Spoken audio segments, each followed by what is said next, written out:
बिस्मिल्लाहिर्रहमानिर्रहीम। अस्सलामु अलैकुम वरहमतुल्लाहि वबरकातुह। आज 9 ज़िलहिज्जा है, बहुत ही मुबारक दिन है। आज ही यौम अरफ़ा होता है, जिसकी बड़ी फ़जीलत आई है हदीस के अंदर। आज के दिन गैर हाजियों के लिए, यानी जो हज नहीं कर रहे हैं, उनके लिए रोज़ा रखना बड़ा ही सवाब और नेकी का काम है। इस दिन रोज़ा रखने की बड़ी फ़जीलत है, जबकि मैदान अरफ़ात में रोज़ा रखना हाजियों के लिए मना है, जैसे कि ईद के दिनों में रोज़ा रखना मना है। बहरहाल मैं अपने ख़ीमे से निकला हूँ जबल अरफ़ात की तरफ जाने के लिए। ये सारी बसें ये हाजियों की खिदमत के लिए हैं। ये सारे हुज्जाज किराम हैं, माशाअल्लाह तबारकल्लाह। यहाँ पर भीड़ कुछ कम है, लोग बता रहे हैं जबल अरफ़ात के पास बहुत ही ज़्यादा भीड़ है। यहाँ से तकरीबन 1 किलोमीटर और रह गया है जबल अरफ़ात। इंशाअल्लाह अभी जबल अरफ़ात के पास जाएंगे और क़रीब से आप लोगों को जबल अरफ़ात का दीदार कराएंगे, और वहाँ जाकर इंशाअल्लाह तमाम उम्मत मुस्लिमा के लिए दुआ भी करेंगे। आप लोग आखिर तक साथ रहें और दुआ में भी शामिल रहें और साथ में आमीन भी कहें। और ये हुज्जाज किराम अपने ख़ीमों से बाहर निकल कर खड़े होकर दुआएं मांग रहे हैं। अल्लाह तबारक व तआला इनकी दुआओं को कबूल फ़रमाए। और ये तमाम हुज्जाज किराम जबल अरफ़ात की तरफ आगे बढ़ रहे हैं। जैसे जैसे करीब पहुँच रहे हैं, भीड़ बढ़ती जा रही है। और रास्ते के किनारे में ये पानी का भी इंतज़ाम किया हुआ है। हुज्जाज किराम इससे पानी पी रहे हैं, माशाअल्लाह तबारकल्लाह। बहरहाल अब जबल रहमत के बहुत ही करीब आ चुके हैं। यहाँ पर बहुत ही ज़्यादा भीड़ है। यहाँ पर बोलना थोड़ा मुश्किल होगा, इसलिए कि आवाज़ बहुत ज़्यादा है। तो आप लोग यहाँ का मंज़र देखें।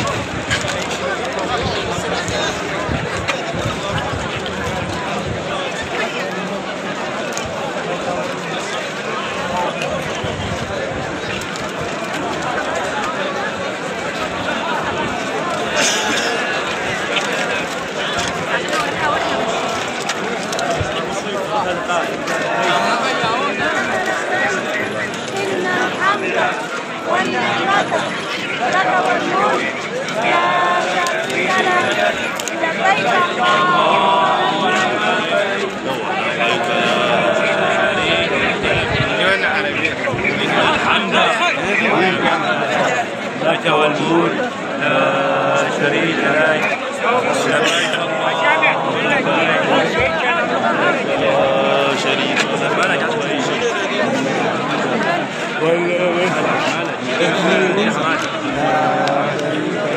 لبيك اللهم لبيك لبيك لا شريك لك لبيك إن الحمد والنعمة لك والملك لا شريك لك.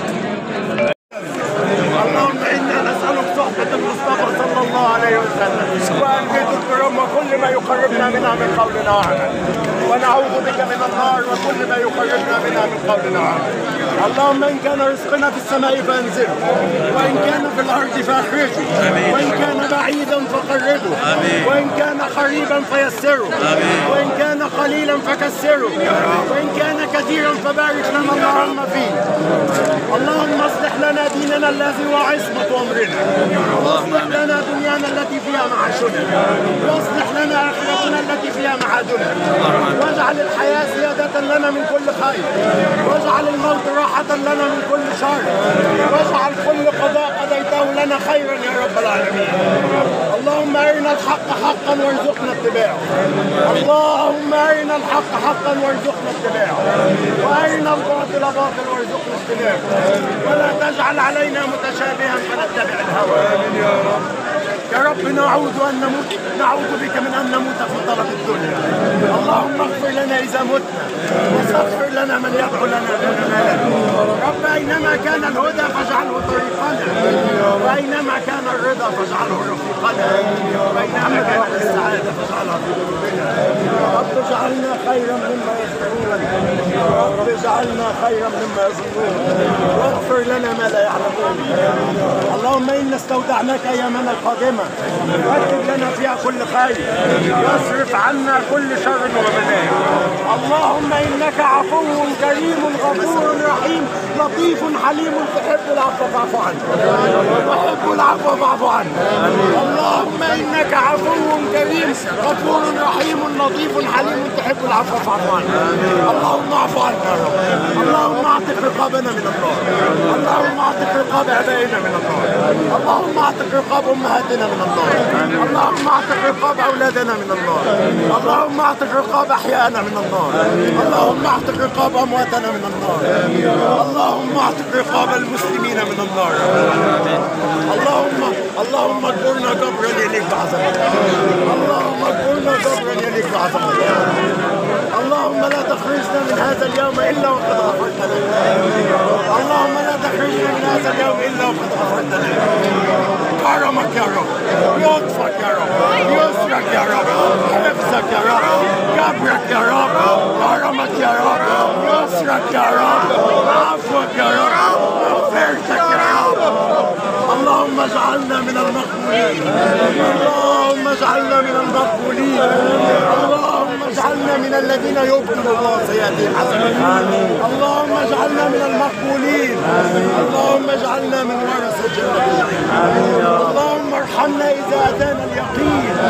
اللهم ارحمنا إذا عرق منا الجبين. اللهم ارحمنا إذا يئس منا الطبيب وبكى علينا الحبيب والغريب وارتفع النشيد والنحيب.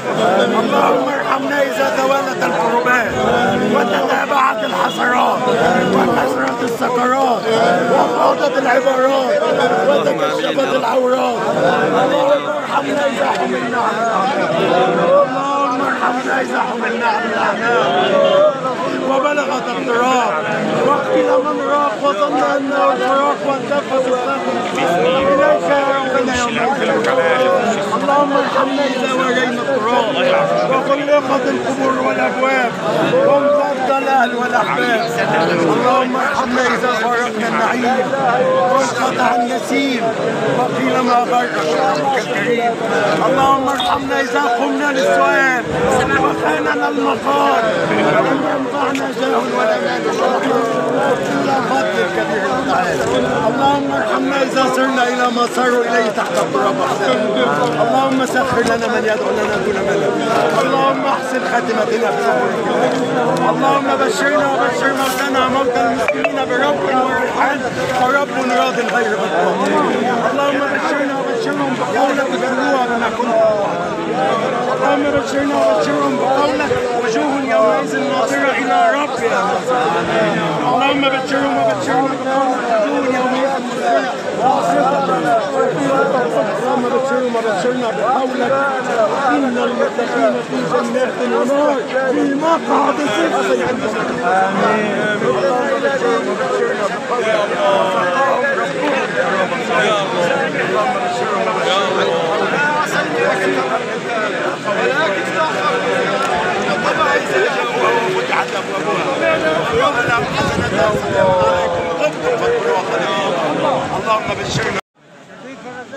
ये जो हाजी साहब दुआ कर रहे थे ये तकरीबन मिस्र के हैं।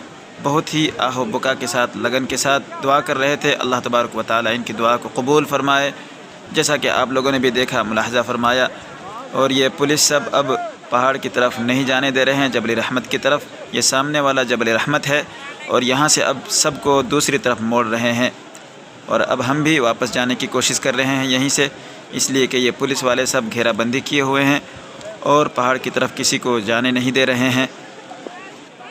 यही जबल अरफा है, इसको जबल रहमत भी कहते हैं, यानी रहमत का पहाड़। ये है ही बहुत ही बाबरकत।